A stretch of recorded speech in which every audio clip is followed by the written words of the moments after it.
सभी को नमस्कार। इस लेक्चर में मैं कवर करने जा रहा हूँ GS paper first BPSC mains का जिसमें कि सेक्शन फर्स्ट में हिस्ट्री और सेकंड सेक्शन में आईआर और करंट अफेयर्स पूछता है। उसका मैं टेस्ट पेपर का कंप्लीट मॉडल आंसर डिस्कस करने जा रहा हूँ।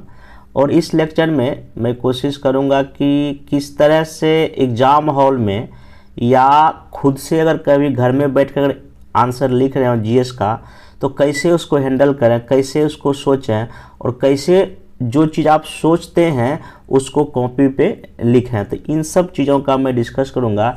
और ये वीडियो खास करके जिनका 68 मेंस है उनके लिए तो इम्पोर्टेंट है ही, और जो 69 या 70 की तैयारी कर रहे हैं और खासकर मेंस जो पढ़ रहे हैं और उनको आंसर राइटिंग में बहुत दिक्कत होता है, तो ये वीडियो आपके लिए हेल्पफुल हो सकता है। क्योंकि इसमें मैं कई चीज़ों को डिस्कस करूंगा कि क्वेश्चन को कैसे पढ़ना चाहिए, कैसे सोचना चाहिए, कैसे माइंड में ही मैप बनाना चाहिए, फिर कैसे उसको कॉपी में एग्जीक्यूट करना चाहिए। इन सारी चीज़ों को मैं डिस्कस करूंगा।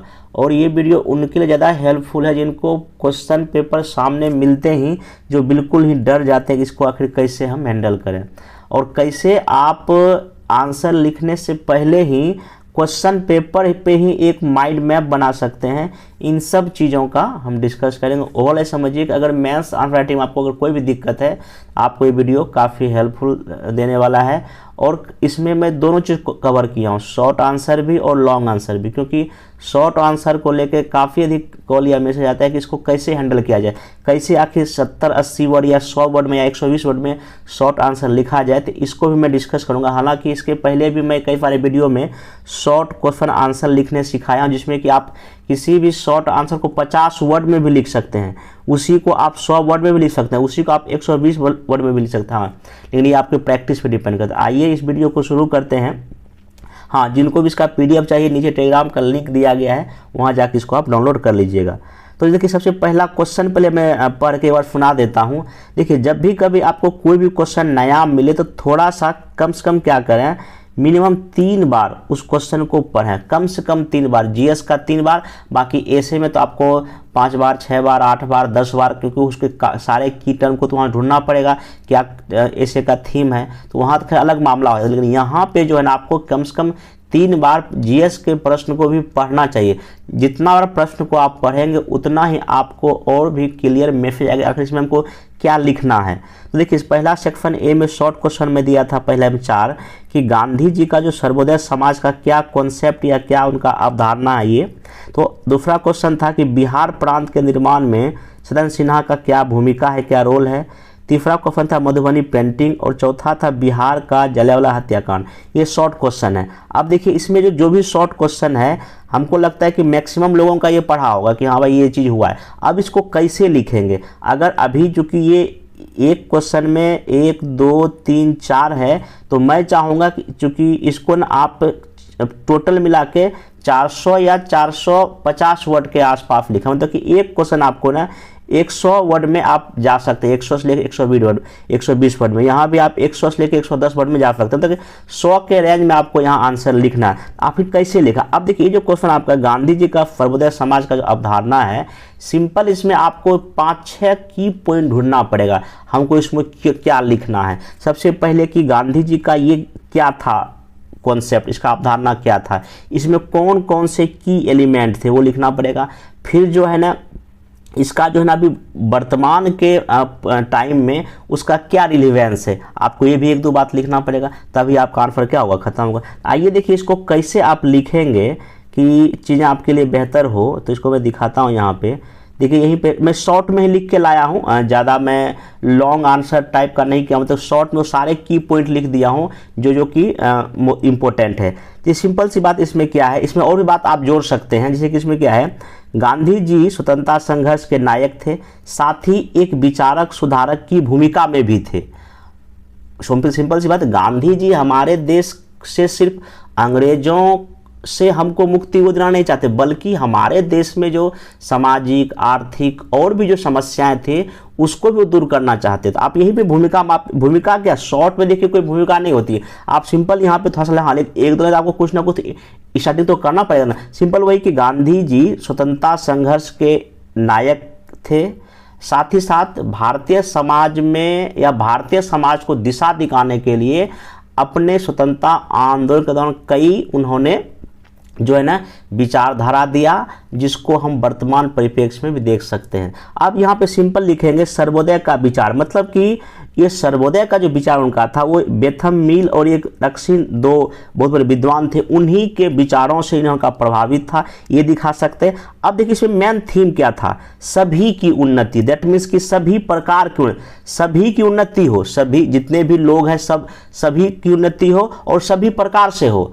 महिला पुरुष अमीर गरीब जो भी है सबकी हो। और इसमें जो उन्नति जब हो तो किस बेस पे हो, नैतिकता के बेस पे, त्याग के बेस पे, सदाचार के बेस पे, मतलब कि प्रेम जैसे मानवीय मूल्यों का हो, क्या लोगों में समावेशन हो, सभी जाति सभी धर्म नस्ल का उत्थान, उसकी बात करते थे। इसके लिए उन्होंने श्रम की महत्ता पर जोर दिया। उन्होंने कहा कि अगर कोई मजदूर है, अगर उसको लेबर नहीं मिलेगा वो समाज में आगे बढ़ ही नहीं पाएगा। उन्होंने इसलिए ट्रस्टीटिव का सिद्धांत दिया था, जिनके पास अमीर लोगों के पास जो कुछ संपत्ति है वो उतना अपने पास उतना ही रखा जिनसे उनका अपना जीवन चल जाए, बाकी वो गरीबों में क्या करें, बांट दें। और इन्होंने कहा था कि कुटीर उद्योग पर हमको बल देना चाहिए। और थोड़ा सा इनका जो विचार है करंट पे जोर दीजिए।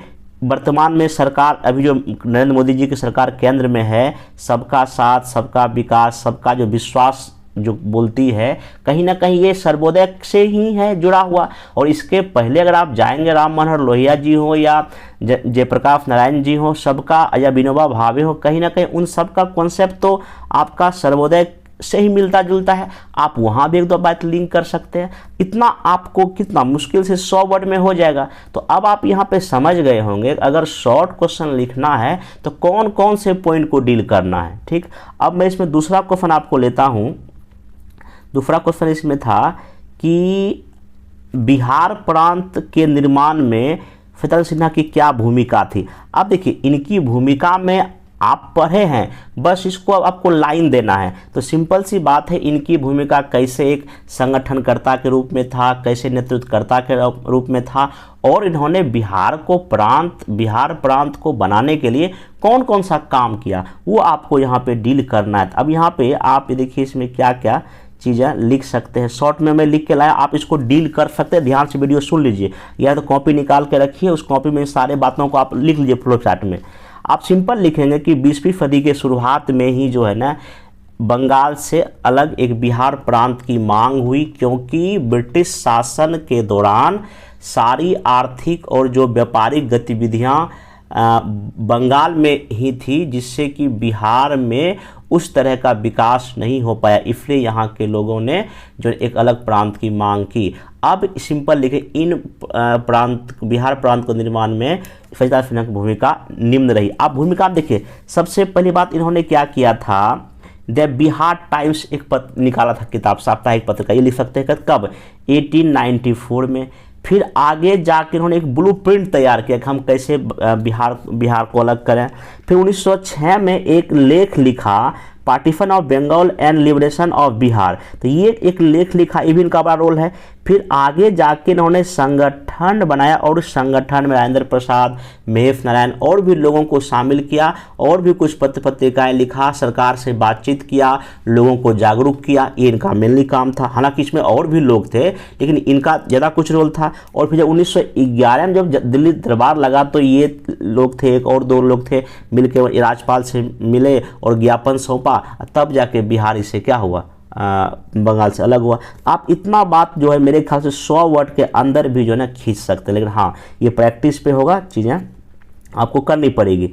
दूसरा शॉर्ट क्वेश्चन था यहाँ पे, मधुबनी पेंटिंग। अब देखिए जब भी कभी मधुबनी पेंटिंग या पाल कला या मोर कला कुछ भी शॉर्ट आंसर में आ जाए, बहुत अधिक नहीं घबराना है। सिंपल सी बात है, मधुबनी पेंटिंग आप जैसे सुने 2 वर्ड का आंसर है, 2 वर्ड का क्वेश्चन है। आपको इसमें 100 वर्ड में क्या करना है, पहले दिखा देना है कि सिंपल एक लाइन की बिहार प्राचीन काल से जो है ना कला संस्कृति की भूमि रही है। ठीक, इसी में मधुबनी एक आपका पेंटिंग है। अब यहाँ दिखाएंगे इसका क्षेत्र, मिथिलांचल का क्षेत्र, मधुबनी समस्तीपुर या ऐसे करके दिखा देंगे। ठीक, अब इसमें दिखाएंगे कि चित्र के प्रकार, भित्ति चित्र होता है, अरिपन चित्र, भित्ति चित्र दीवार पे बनता है, अरिपन मतलब जो कि जमीन पे बनता है, वो दिखा देंगे। फिर इसमें जो है ना कौन से रंग का प्रयोग होता है, प्राकृतिक रंगों का प्रयोग होता है, लाल, हरा, पीला जो भी हो। फिर ये इस पे दिखाएंगे आप जो है ना किस प्रकार के चित्र बनते हैं, किस प्रकार के चित्र बनते हैं। आप इसमें देवी देवता लिख सकते हैं, क्योंकि इसमें शादी विवाह के जो है, जब शादी विवाह होता है कोभर के इसमें कुछ पिक्चर बनता है, या फिर जो है जन्म के समय का इसमें दुर्गा माँ का या सीता और राम जी का इस सब का बनता है। आप चित्र का नाम लिख देंगे। और अभी वर्तमान में जो है महिला सशक्तिकरण, ये बहुत बड़ा एग्जाम्पल है, वो भी जोड़ देंगे। और अब इसको इंटरनेशनल लेवल पे पहुंचाने का कोशिश किया जा रहा है, जिसमें इसको कपड़ों पर भी बना के क्या किया जाए, दिखाया जाए। आप इतना लिख सकते हैं। अब देखिए इतना बात को 100 शब्द में आप आराम से लिख लेंगे, और सब मैंने जितना भी बोला वो आपको सब बातें इसमें आ भी गया। सिंपल देखिए यहाँ पे शॉर्ट में कि मधुबनी कला, तो वही पहले यहाँ भूमिका लिखेंगे, फिर क्षेत्र दिखा देंगे किस क्षेत्र में है, दिखाइए चित्र में कौन कौन है, देखिए हम बता ही दिया चित्र में। फिर सामग्री बताइए कौन कौन सा गाय का गोबर और मिट्टी का लेप लगता है, भित्ति चित्र और अर्पण है, और वर्तमान में ज़्यादा ही प्रसिद्ध और सरकार देखिए अभी आपका दिल्ली मेट्रो में भी इसका चित्र है, फिर ट्रेन में भी इसका, ट्रेन के डब्बे में इसका चित्र बनाया गया ताकि इसका और प्रचार प्रसार हो। और भी अभी जो बिहार महोत्सव हुआ था, दिवस मनाया गया, तो उसमें भी इन चित्रों का काफ़ी हो रहा है। और इनके जुड़े हुए कलाकारों को कहीं ना कहीं जो है ना पुरस्कार भी केंद्र सरकार दे रखी है। तो आप यहाँ पे इतना बात आप इसमें डाल सकते हैं जिससे आपका नंबर नहीं कटेगा, इतना है, ठीक ना। फिर देन जो है आपका क्वेश्चन, हाँ ये बिहार का जालियांवाला हत्याकांड। आपको पता है कि 1930 में जब गांधी जी का सविनय अवज्ञा आंदोलन चला, तो उसमें 1932 में एक मुंगेर तारापुर में एक कांड हुआ जिसको हम बिहार का जालियांवाला हत्याकांड कहते हैं। उसी पर आपको शॉर्ट आंसर लिखना था। अब देखिए इसमें क्या लिखेंगे, सिंपल सी बात है। अगर इसका अगर जो स्टार्टिंग करना है, स्टार्टिंग कॉपी में लिख सकते हैं आप लोग कि 1930 में गांधी जी के द्वारा चलाए गए सविनय अवज्ञा आंदोलन के दौरान बिहार में एक बहुत ही जो है ना नृशंस हत्याकांड हुई, जो तारापुर मुंगेर में 1932 फरवरी 15 को हुई थी, ठीक ना। अब हो गया। अब यहाँ पे दिखा देंगे और ये आखिर इसमें क्या हुआ, मतलब कि इस हत्याकांड में उसके पहले क्या हुआ। आप लिखेंगे यहाँ के स्थानीय लोगों लगभग जो 1000 की संख्या में थे, तारापुर झंडे पर तिरंगा झंडा फहराने की कोशिश कर रहे थे। इसी समय यहाँ का जो अधिकारी जो आया और जो है गोली चलाने का क्या कर दिया, निहत्थे लोगों पर आदेश दे दिया, और लगभग 400 लोगों पर गोलीबारी की गई, जिसमें लगभग 34 लोग की क्या हो गई है, मौत हो गई। और ये जो है ना घटना चूँकि यहाँ पे बिना किसी वार्निंग के यहाँ पे जनता पर गोली चलाई गई ब्रिटिश पुलिस द्वारा, इसलिए इसको बिहार का जालियांवाला हत्याकांड कहा जाता है। अभी हाल ही में बिहार सरकार ने 15 फरवरी को जो शहीद दिवस मनाने की घोषणा किया है। तो आप इतना करके बातों को लिख सकते हैं, ठीक ना। तो चीज़ें हो जाती, इतना शॉर्ट में आपका हो जाएगा। तो ये हो गया आपका शॉर्ट आंसर। कैसे हिस्ट्री में लिखा ये होगा, फिर से बोल देता हूँ, कुछ भी अगर आएगा तो उससे संबंधित चीज़ें कम से कम 4-5 पॉइंट, वो क्या है उसका, या उससे उद्देश्य क्या है वो, और उसके क्या क्या पॉइंट है, आप इतना लिख दें। कला के क्षेत्र में मैं बार बोलता हूँ, आप उसका क्षेत्र, उसके आयाम, उसका विशेषता, या अभी वर्तमान में सरकार क्या करे, आप इतना लिख देंगे तो चीज़ें आपके लिए हो जाएगा। हाँ, लेकिन ये आपको प्रैक्टिस से ही चीज़ें होगा, मैं बार बोलता हूँ। अब लॉन्ग क्वेश्चन पे आते हैं। हिस्ट्री में क्वेश्चन दिया था, यदि भारत के सभी राज्यों की तुलना करें तो बिहार की ऐतिहासिक पृष्ठभूमि और गौरव गाथा संभवतः सर्वाधिक समृद्ध रही है, ठीक। चर्चा कीजिए। साथ ही बिहार की कल्चर पर जो है ना वैश्वीकरण का क्या प्रभाव, इसका भी मूल्यांकन कीजिए। अब देखिए इस क्वेश्चन को 2 बार पढ़िए, 3 बार पढ़िए, क्योंकि आपको ये इस तरह का क्वेश्चन बिल्कुल ही नया क्वेश्चन है। तो आप इसको कैसे सॉल्व करेंगे, देखिए जैसे मैं बोलता हूँ कि यदि भारत के सभी राज्यों की तुलना करें, इन जो भी स्टेट है, चाहे वो आपका यूपी हो, झारखंड हो, वेस्ट बंगाल हो, तमिलनाडु हो, केरला हो, जो भी हो, उसकी तुलना में बिहार का जो हिस्टोरिकल बैकग्राउंड है और यहाँ जो है ना सर्वाधिक समृद्ध रहा है, ठीक ना। बैकग्राउंड काफ़ी मेरा बेहतर रहा है, इसकी आपको चर्चा करनी है, ठीक। तो अब जैसे ही प्रश्न को आप पढ़े होंगे, इसका मतलब आपको एंशिएंट टाइम से चलना है, एंशिएंट से लेते हुए अभी आप वर्तमान तक इसको जोड़ के लिख सकते हैं कि कैसे हमारा, चाहे वो आर्थिक में हो, सामाजिक में हो, दार्शनिक में हो, कवि में हो, साहित्यकार में हो, स्वास्थ्य में हो, क्या कहते हैं कला स्थापत्य में हो, इसमें हमारी क्या है, क्या क्या हमने किया है वो लिख। और बाकी वर्तमान में बिहार के कल्चर पे वैश्विक का क्या प्रभाव पड़ा, आप ये भी लिखना पड़ेगा। तो जब भी कभी लॉन्ग आंसर जब मिले आपको तो देख के घबरा नहीं, बल्कि उसी क्वेश्चन पेपर पे आप रफ थोड़ा बहुत कर सकते हैं कि हाँ इसको अंडरलाइन कर सकते हैं। सर्वाधिक समृद्ध रही, आप समृद्ध किस किस क्षेत्र में, उसको यहाँ पे प्रचार में कर सकते हैं। बाकी वैश्वीकरण का प्रभाव हमेशा जब भी कभी इसका प्रभाव होगा, एक होगा पॉजिटिव प्रभाव, एक होगा नेगेटिव प्रभाव। तो आप माइंड में एग्जाम वहीं पे ना क्या कहते हैं, जिस क्वेश्चन आपको मिला वहीं पे रफ काम कर सकते हैं कि अगर इसको हमको 400 या 450 वर्ड लिखना है, मोटा मोटी इसमें हमको 250 या 300 वर्ड लिखना है, बाकी 100 वर्ड या 120 वर्ड हमको इस पार्ट में लिखना, तभी आपको नंबर मिलेगा। अब देखिए इसको कैसे क्या कैसे में पॉइंट आप लिखेंगे या अपने माइंड में कौन कौन सा चीज़ें करेंगे उसको मैं बता देता हूँ। चलिए यहाँ पे सिंपल देखिए, वही भूमिका में आप कुछ भी कर सकते हैं, कुछ भी लिख सकते हैं, लेकिन हाँ कोशिश करें अकॉर्डिंग टू प्रश्न ही हो। आप सिंपल लिखिए कि बिहार का समृद्ध इतिहास रहा है, ठीक ना, या प्राचीन अस्मिता रही है, ठीक, चाहे कला हो या संस्कृति हो या राजनीति हो, आर्थिक हो, हमेशा बिहार जो है ना भारत की राजनीति में या सांस्कृतिक दृष्टिकोण से केंद्र या सेंटर रहा है, ठीक।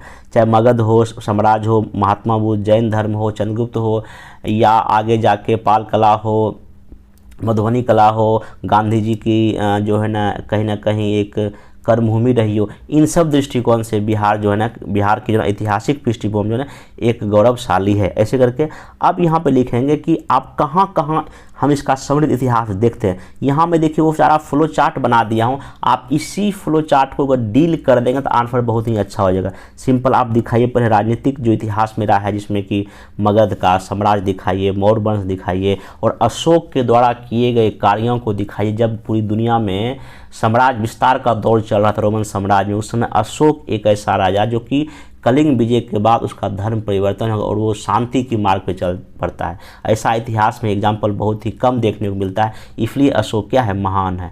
या चाणक्य का आप दिखाइए कि जो उस युग में जो किताब लिखते हैं अर्थशास्त्र, उसमें जिस तरह से एक साम्राज्य की प्रशासनिक व्यवस्था कैसे चलाई जाए, ये हमको बिहार की भूमि से मिलता है। और आप इसमें दिखाइए कि सिकंदर जैसे आक्रमण को रोकने में जो है ना इनकी काफ़ी बड़ी भूमिका रही, ऐसे करके। बाकी आप दिखाए धार्मिक क्षेत्र दिखाइए, बौद्ध, जैन और आजीवक जैसे संप्रदाय का ये जन्म स्थली मेरा बिहार रहा है, ये दिखाइए। फिर दार्शनिक में आइए कि महात्मा बुद्ध, महावीर और याज्ञवल्क्य जैसे महान या आर्यभट्ट जैसे लोगों ने अपने विचार से जो है ना केवल भारत को बल्कि पूरी दुनिया को जो है ना एक प्रकाश दिखाने का क्या किया है, काम किया है। महात्मा बुद्ध का एक दो कोटेशन लिखिए कि अपना दीपक स्वयं बनो, या महावीर का दिखाइए किस तरह से ये अहिंसा को के लिए बात बोले हैं। फिर कला संस्कृति में दिखाइए, मौर्य कला में क्या क्या राजप्रसाद बना है, और भी जो मूर्ति कला यक्षिक मूर्ति बना है, और पिलर का जिससे स्तंभ जैसे बना वो दिखाइए। फिर पटना कलम दिखाइए, पाल कला, मंजूषा कला जो भागलपुर के एरिया में चलता है, मधुबनी चित्र दिखाइए, टिकलू कला दिखाइए, और भी कई सारा कला आप यहाँ पे डिफाइन कर सकते हैं। शिक्षा में दिखाइए कि हमारा जो नालंदा 10,000 से अधिक लोग पूरी दुनिया से पढ़ने आते हैं, और वसुधैव कुटुंबकम जिसका एक कॉन्सेप्ट जिसको हम बोलते हैं, ये तो बिहार में ही शुरू हुआ, क्योंकि नालंदा विश्वविद्यालय इतना लोग पढ़ने का मतलब है कि हम पूरी दुनिया उस समय परिवार या फैमिली मानते थे। विक्रमशिला में दिखाइए। फिर आप विज्ञान में दिखाइए, आर्यभट्ट को देखिए, जीरो का खोज अभी यहीं बिहार की भूमि से हो रहा है। प्रतीक के रूप में देखिए, अभी हम सारनाथ में जो अशोक का जो स्तंभ है उसको हमने नेशनल माना हुआ है। फिर कवि और साहित्यकार में नागार्जुन अभी आधुनिक भारत में, फिर रामधारी सिंह दिनकर और भी कई सारे साहित्यकार का यहाँ पर आप जिक्र कर सकते हैं। मतलब कि एक मेरा जो एक समृद्ध इतिहास रहा है, आप इसको ये कई सारे एंगल में लिख सकते हैं और एक भी नंबर कटने का चांस यहाँ नहीं होता इतना अगर लिख देंगे। दूसरा क्वेश्चन है कि इसी में आप यहाँ पे तब एक लिंक बनाएंगे कि उपरोक्त जो वर्णन से पता चलता है कि बिहार का इतिहास एक बहुत ही समृद्ध रहा है। वर्तमान समय में 1991 के बाद जब से हमने एलपीजी या मतलब वैश्वीकरण को एडॉप्ट किया है, उसके बाद हमारे बिहार या भारत की जो ना सामाजिक व्यवस्था या सांस्कृतिक कल्चर पे प्रभाव पड़ा है, जिसको हम दो रूपों में देख सकते हैं। अब दो रूप, एक पॉजिटिव में दिखाइए और एक नेगेटिव में दिखाइए। पॉजिटिव में क्या दिखाइए, समाज पर क्या प्रभाव पड़ा, सोसाइटी पे एक न्यूक्लियर फैमिली हो गया है। एजुकेशन पे देखिए, हम लोग अंग्रेजी का इंग्लिश का बहुत ज़्यादा हो गया है। फिर हेल्थ में देखिए, फिर अंग्रेजी भाषा में लोग फोकस कर रहे हैं। अर्थव्यवस्था में देखिए, कृषि का डेवलपमेंट हुआ, इंडस्ट्री में चीज़ें इन्वेस्टमेंट आ रहा है। सर्विस सेक्टर काफ़ी देखिए बिहार में काफ़ी बढ़ गया, ये दिखा सकते हैं। फिर कल्चर पे देखिए, हम लोग मैकडोनल्ड का पिज़्ज़ा बर्गर स्टार्ट खाना कर दिए हैं, फिर KFC का जो फूड खाना शुरू कर दिए हैं, फिर फास्ट फूड, जंक फूड, ये क्या कहते हैं, मोमोज, ये सब जो चीज़ें पिज़्ज़ा बर्गर चल ही रहा है, ठीक ना। बाकी और भी इसमें आप कुछ जो भी आपको लगता है कि पॉजिटिव इम्पैक्ट क्या क्या पड़ा है, मतलब कि कई सारे MNCs कंपनियां आने से मतलब कि हमारे पास ऑप्शन हो गया है, रोज़गार का बात आप लिख सकते हैं, ठीक ना। यहाँ के युवाओं जो है ना वर्ल्ड लेवल पे भी काम गूगल सब में जा रहे हैं, ये सब इसका पॉजिटिव प्रभाव क्या कर सकते हैं, दिखा सकते हैं। हाँ, महिलाओं को, हमारे राज्य की महिलाओं पर क्या प्रभाव, क्योंकि वो भी कल्चर का एक हिस्सा है, उनके रहन सहन पे या उनके जो विज्ञापन को लेके ये सब दिखा सकते हैं। अब इसका निगेटिव देखिए, कहीं ना कहीं तलाक ऐसी चीज़ों को बढ़ावा मिला है, मूल्यविहीन वैल्यू जो है ना लोगों में जा रही है, ठीक ना। माँ बाप का रिस्पेक्ट करना या अपने कल्चर से दूर होना, ये सब चीज़ें हो गया है। एग्रीकल्चर पर चीज़ें निगेटिव प्रभाव पड़ा है, और कहीं ना कहीं जो है उपभोक्तावादी संस्कृति हम लोग जो है ना की ओर जा रहे हैं, और संस्कृति का ह्रास हुआ है। इस सब का निगेटिव पॉइंट लिख के आंसर को अंत में आप ख़त्म कर सकते हैं। वही कि हाँ, इस प्रकार एंशिएंट काल से, प्राचीन काल से लेकर अभी तक बिहार की कला एक समृद्ध कला है। यहाँ के जनता, यहाँ के शासक, यहाँ के प्रशासक को इन बातों को समझना चाहिए और समय समय पर इस दिशा में प्रयास करने चाहिए, और वैश्वीकरण को ध्यान में रखते हुए हमको इसको ग्लोबल लेवल पे, या G20 का भी मीटिंग हो रहा है, पर्यटन जो भी मंत्री सब आएंगे तो उसके माध्यम से हमको बिहार की कला संस्कृति को वैश्विक स्तर पे जो है ना प्रसारित करने की आवश्यकता है, जिससे कि यहाँ की कला संस्कृति और यहाँ के लोगों को रोजगार या ऐसी चीज़ों को प्राप्त हो सके। देखिए, लिखने का कई है, मैं बोलता रहूँगा, ख़त्म नहीं होगा, लेकिन हाँ, उसमें से आपको ढूंढना पड़ेगा हमको इसमें क्या बेहतर लिखना है। तो मैं बहुत सी बातें बोलता हूँ, आप लोग कॉपी में आराम से लिख सकते हैं। नेक्स्ट चलते हैं, जो क्वेश्चन है इसमें आपको यहाँ पे भारतीय इतिहास में मौर्यकालीन स्थापत्य ने स्थापत्य कला का एक अलग आयाम, मतलब एक अलग डायमेंशन जो है ना स्थापित किया। चर्चा कीजिए। साथ ही मौर्य स्थापत्य जो आर्किटेक्ट में कैसे जो है आपका राजकीय कला में और कैसे लोक कला में चीज़ें बढ़ा, वो आपको यहाँ पे क्या करना है, लिखना है। ये आसान क्वेश्चन, ये पहले भी कई बार मैं यहाँ यूट्यूब पे करा चुका हूँ। तो आप इसमें सिंपल देखिए, यही कहता है कि जो इंडियन हिस्ट्री में जो मौर्य काल में जो आर्किटेक्ट था, खास कर कैसे जो है ना एक अलग जो है ना आयाम, मतलब आप इसमें वही दिखाए, राजप्रसाद, स्तूप, चैत्य, महाविहार दिखा दीजिए। फिर आप यहाँ पे फिर कीजिए कि ये कैसे जो है ना, बाकी इन दोनों तत्वों को दिखा दीजिए। आसान है, यहाँ पे फ्लो चार्ट देख लीजिए। इसको मैं अधिक डिस्कस नहीं करूँगा, क्योंकि ये ऑलरेडी मैं कई बार यहाँ पे सिंपली आप यहाँ पे दिखा दीजिए। इसके क्या क्या डायमेंशन है, 1 2 3 4। फिर इसके लोक कला में जो मूर्ति बना, आप इसको करके ऐसे दिखा सकते हैं। हाँ, इसको आप तो लॉन्ग में थोड़ा सा लिख लीजिएगा। दूसरा जो क्वेश्चन यहाँ पे है कि हाँ, ये पीजेंट मूवमेंट का है कि औपनिवेशिक भारत में किसान आंदोलन के प्रमुख कारण बताइए और उसका क्या प्रभाव हुआ, और 19 और 20 सेंचुरी में जो किसान का जो मूवमेंट का क्या नेचर था, उसका नेचर में डिफरेंस आपको लिखना। ये काफ़ी अच्छा क्वेश्चन, इसको 2 बार पढ़ें कम से कम। पहली बात जो वही है कि क्या मेन काउज था पीजेंट मूवमेंट का ब्रिटिश के समय, आपको पहला पार्ट तो ये है, उनका प्रभाव क्या दूसरा पार्ट है, और 19 और 20 सेंचुरी में जो हुआ मूवमेंट उसका नेचर क्या है। 3 पार्ट में क्वेश्चन आपको 400 या 450 शब्दों में लिखेंगे।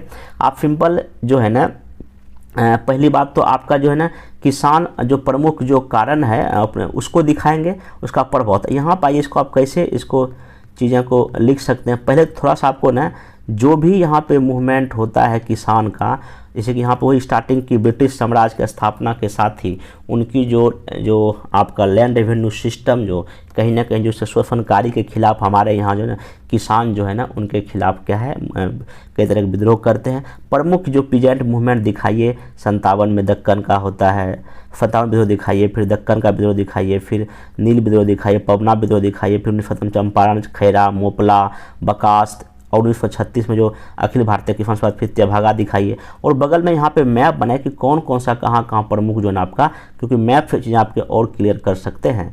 फिर देन आप यहाँ पे इसका क्या कारण, वही आप ब्रिटिश कहीं ना कहीं जो लैंड रेवेन्यू सिस्टम था, फिर कृषि का जिस तरह से जो है ना आपका कमर्शलाइजेशन हुआ, मतलब व्यवसायीकरण हुआ, और भी जो है ना जैसे कि नहर सिंचाई के लिए नहीं देना, या और भी जो सरकार सुविधाएं देती थी उसको नहीं मिलना, फिर किसानों का जो है ना कहीं ना कच्चे माल को खरीदना बहुत सस्ते दाम पर, इन सब वजह से जो ये किसान और ज़मींदारों का शोषण, ये सब आप यहाँ पे इसको लिखा सकते हैं, ठीक ना। अब ये जो हुआ इसका क्या प्रभाव पड़ा, देखिए जब हमारे देश में जब किसान मूवमेंट, पीजेंट मूवमेंट हुआ, इसका इम्पैक्ट तो पहली बात ये पड़ा कि जो बुद्धिजीवी जो लोग जो हमारे देश के थे, जो पढ़े लिखे लोग थे, वो किसानों के पक्ष में आ गए। आप देख सकते हैं नील दर्पण या और भी कई सारे नाटक में किसानों की चर्चा मिलती है, ठीक ना।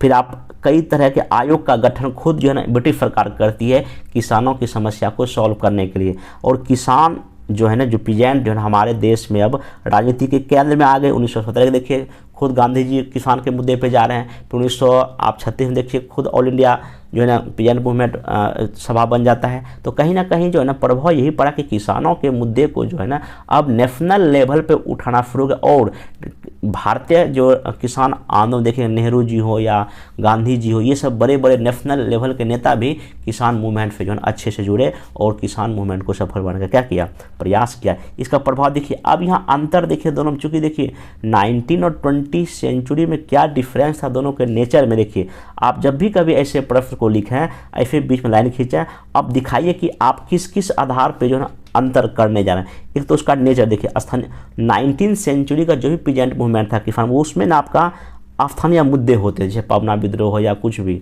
तो वहाँ पे लोकल मुद्दे होते थे, ठीक ना। और 20वीं सदी का राष्ट्रीय हो गया, चाहे आप 1917 का देखिए, फिर आप 1936 का देखिए, फिर आप उद्देश्य देखिए। इस समय आर्थिक था, जो आर्थिक जो शोषण उससे निपटना था, और यहाँ कहीं ना कहीं उपनिवेशवादी विरोधी हो गया, ब्रिटिश सत्ता को भी अलग करने का यहाँ से बात शुरू हो गया।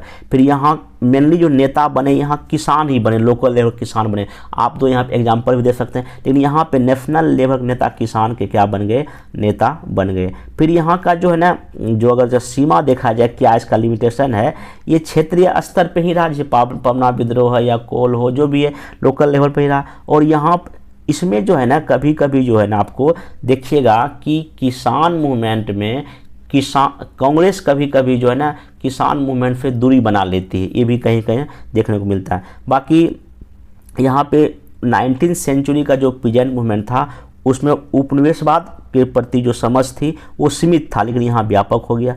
तो ये आपको इतना लिख के आंसर को इजीली ख़त्म कर सकते हैं। दूसरा क्वेश्चन जो इसका है कि हाँ, ये ब्रिटिश काल के समय जो प्रमुख जितना भी ट्राइबल्स मूवमेंट होता है उसका बताइए कारण, और बिहार में हुए प्रमुख जनजातीय आंदोलन की चर्चा कीजिए।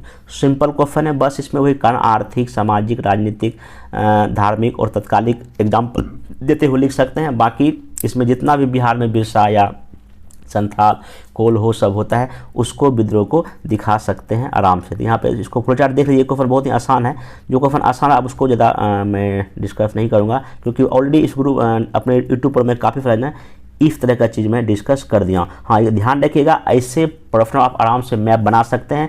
यहाँ पे मैप बना दीजिए, साइड में एक लिख दीजिए भूमिका की 57 की प्लासी विजय के बाद से हमारे नागरिकों या जनजातियों द्वारा ब्रिटिश शोषणकारी नीति का एक प्रतिरोध दिखाई पड़ता है। इसी में जनजातीय जो कि सुदूर जंगल में रहते थे और अपने जल जंगल जीवन पर जब संकट आ गया, ये जो है ना अपने प्राकृतिक जो उनका था उसके खिलाफ और अंग्रेज़ों के खिलाफ जो यहाँ पर इन्होंने लड़ना क्या कर दिया, शुरू कर दिया। अब इसके पीछे कई कारण हमको दिखाई पड़ते हैं। अब यहाँ देखिए कारण आर्थिक, सामाजिक, राजनीतिक वही, और बाकी तत्कालिक कारण सबके लिए अलग अलग है। जैसे कि मान लीजिए कि कहीं दरोगा हत्याकांड है, कहीं कुछ और है, तो आप एक दो एग्जाम्पल था जो ना जहाँ तत्कालिक कारण दिखाई, संथाल में कुछ और तत्कालिक कारण है, मुंडा विद्रोह में कुछ और है, और भी कुछ विद्रोह में और है, तो वो यहाँ पे एक दो एग्जाम्पल देकर आप यहाँ पे दिखा सकते हैं। अब यहाँ पे चूँकि बिहार में जितना भी ट्राइबल्स मूवमेंट होता है या पूरे देश में, आप यहाँ उसको दो भाग में बांट सकते हैं। 19 सेंचुरी में जो हुआ और 20 सेंचुरी, उसका नाम लिखिए,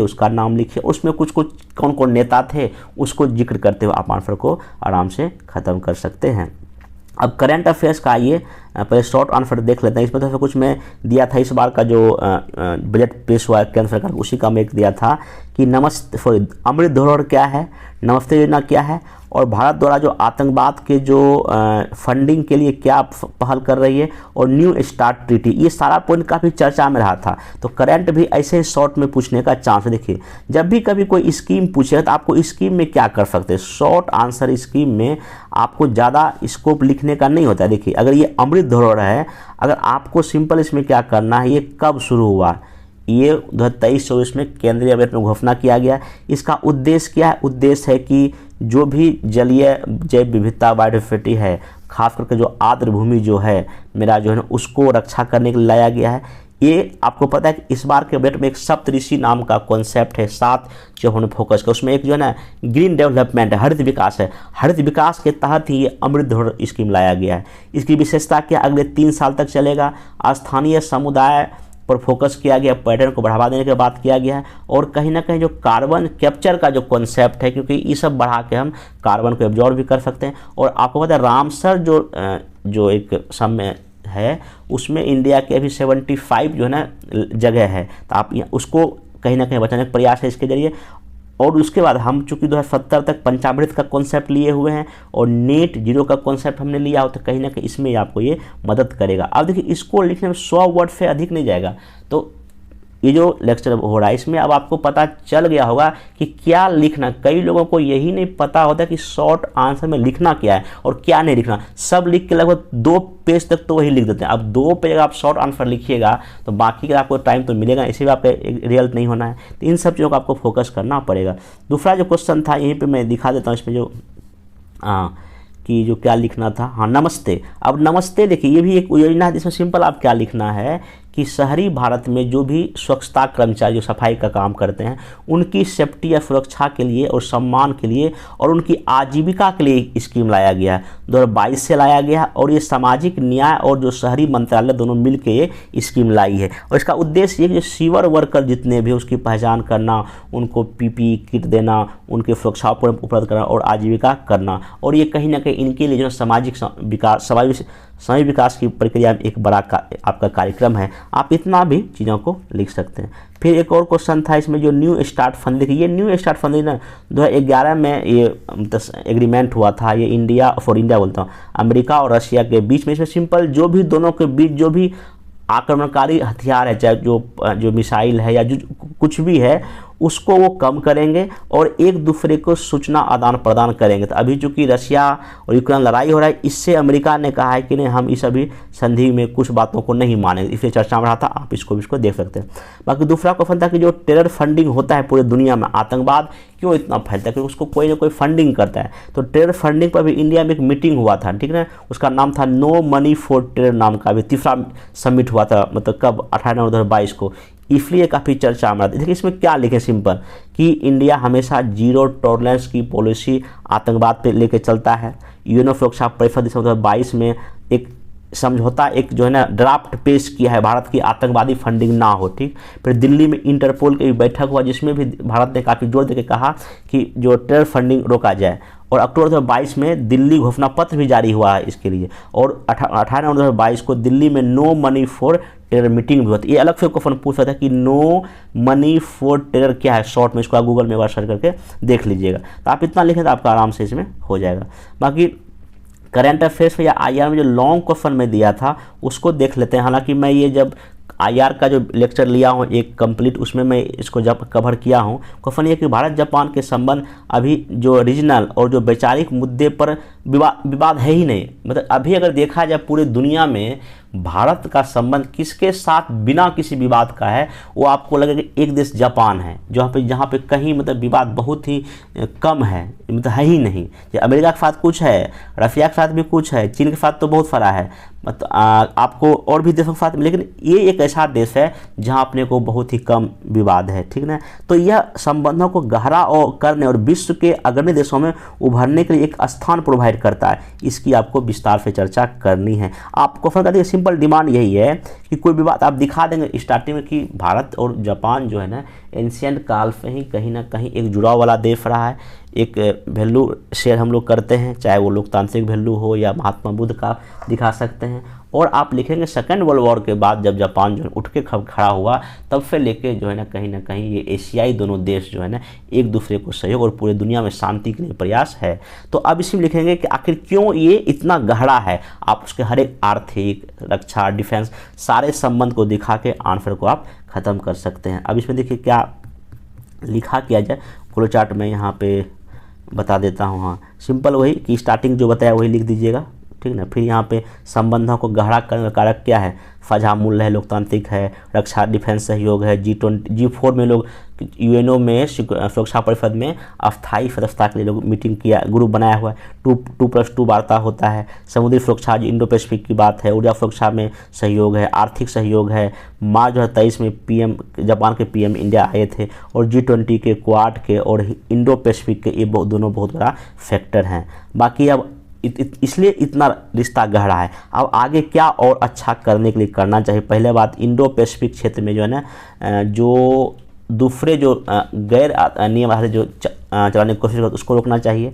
फिर कहीं ना कहीं दोनों देशों को डिजिटल की ओर बढ़ना चाहिए और आपदा जोखिम में एक दो साथ होना चाहिए, और कहीं ना कहीं एशिया में जो है ना मल्टीपोलर बनाने का जो है ना इन दोनों का प्रयास होना चाहिए। ऐसा करके आप इसको लिख सकते हैं। ये हो गया। फिर दूसरा जो क्वेश्चन इसका है आपका, हाँ, ये कि भारत और अमेरिका जो है ना, हाँ, अमेरिका के साथ भारत के संबंध पारस्परिक रूप से लाभप्रद और ठोस संबंध के रूप उभरने लगे हैं, ये भी चर्चा की। मतलब कि पिछले कुछ दिनों में देखिएगा इंडिया और अमेरिका काफ़ी नज़दीक आ गया, और किन किन क्षेत्रों में नज़दीक आ गया है इस प्रश्न में यही आपको दिखाना है। सिंपल वही की भूमिका में भी आप, चूँकि अमेरिका और इंडिया जो है कहीं ना कहीं दोनों डेमोक्रेटिक कंट्री का देश है और दोनों इस तरह के मूल्यों को आगे लेके बढ़ने में विश्वास करते हैं, तो आप वहाँ से भी चीज़ों को स्टार्ट कर सकते हैं कि भारत USA द्विपक्षीय संबंध जो है ना एक ग्लोबल रणनीति साझेदारी के रूप में विकसित हो रहे हैं, और ये कहीं ना कहीं आपका लोकतांत्रिक मूल्यों पर आधारित है। अब कैसे एक लाभप्रद और बहुत ही ठोस संबंध बन रहा है, अब आर्थिक मतलब $150 मिलियन से भी अधिक व्यापार होता है दोनों देशों के बीच। फिर अमेरिकी कई सारी कंपनी निवेश इंडिया में किया है, FDI का बड़ा सोर्स है हमारे देश में, बड़ी बड़ी अमेरिकी कंपनी। इंटरनेशनल में जाइएगा G20, UNO, ASEAN, क्वाड, जो इंडो पैसिफिक जो इकोनॉमिक फ्रेमवर्क बना है इसमें हम लोग सहयोग हैं, इंडो पैसिफिक तो है ही हैं। फिर रक्षा कई तरह लियोमा जो चीज़ें हुआ 4-5, ये मैं ऑलरेडी पहले वीडियो में आपको बता चुका हूँ, रक्षा प्रधान ये हो गया। फिर तकनीक आएगा, इसरो और नासा निसार बना रहा है, फिर अंतरिक्ष में या स्वास्थ्य में ऊर्जा में सहयोग हो रहा है, और कौशल विकास में भी भारत और अमेरिका के बीच संबंध है। तो आप ऐसे करके ये सब कुछ वजह है जिससे जो है रिश्ता और भी ठोस मजबूत हो रहा है, और इसमें आप एक दो की आगे का राह दिखा सकते हैं, बाकी आंसर ये आप ख़त्म कर सकते हैं। फिर नेक्स्ट इसमें जो हमें क्वेश्चन है आपका ये, न्यू एजुकेशन पॉलिसी अपने दृष्टिकोण में बहुत ही व्यापक मतलब ब्रॉड है, और ये प्री स्कूल से लेकर डायरेक्टेड अध्ययन तक जो है ना संपूर्ण सरगम को कहीं ना कहीं रिप्रेजेंट करता है। चर्चा कीजिए। सिंपल सी बात ये, पूरा जो आपका जो न्यू इकोनॉमिक पॉलिसी है उसके जो मेन प्रोविज़न है आपको वही लिखना था। ये आपका आंसर क्या होता है, कंप्लीट। ये भी बहुत ही स्ट्रेट फॉरवर्ड आंसर है। हाँ, लेकिन इसके लिए आपको कंटेंट पता जब होगा तभी आप इस ऐसे को बोलते हैं, इस GS को आप डील कर पाएंगे, नहीं तो बहुत पॉइंट आपसे छूट जाएगा। तो यहाँ देखिए मैं शॉर्ट में चीज़ें करके लाया हूँ, आप इसको, हाँ, यहाँ वही कि आज़ाद भारत का ये तीसरा जो है पॉलिसी था, 21वीं सदी चूँकि बदलते वैश्विक परिदृश्य में हमको दुनिया के अकॉर्डिंग एजुकेशन पॉलिसी को लाना है, इसलिए न्यू एजुकेशन पॉलिसी 2020 जो है ना लागू किया गया है। अब ये व्यापक क्यों, क्योंकि इसमें प्राइमरी, प्री प्राइमरी और मिडिल और हायर सारे एजुकेशन की इसमें बात किया गया, और अलग अलग बात। पहला देखिए इसमें क्या है कि नए सिलेबस बनाए गए हैं, और जो हमारे देश में जो एजुकेशन स्ट्रक्चर है उसको बदल दिया गया है। अब 5+3+3+4 हो गया, मतलब पहले 3 से 8 साल, फिर 8 से 11, फिर 8 से 14 और 14 से 18, ये इतने वर्ष का है। मतलब फिर से सुन लीजिए, 3 से 8 है पहला रेंज, दूसरा 8 से 11, फिर 11 से 14 और 14 से 18, और इसी को 5-3-3-4 कहा गया है। तो ऐसे पढ़ाई बच्चे करेंगे। फिर कहीं ना कहीं जो मूल साक्षरता और जो बच्चे लोग में डिजिटल या जो जोड़ पर नहीं आता है उसको सिखाने का प्रयास किया जाएगा। जो शिक्षा शास्त्र है, जो कैसे बच्चों को शिक्षा दिया जाए, उसमें भी सुधार करने की होगा। इसमें हायर एजुकेशन की बात किया गया, और ओवरऑल जितना भी मल्टी डायमेंशनल एजुकेशन की इसमें बात किया गया है। शिक्षक की शिक्षा पर भी फोकस किया गया है, शिक्षा में तकनीक का प्रयोग किया जाएगा, फिर भारतीय भाषा में शिक्षा पर प्रोत्साहन दिया जाएगा। इन सब चीज़ों से ये कहीं ना कहीं आपका एक व्यापक है। इतने सारे प्रोविजन को आपको लिख देना है।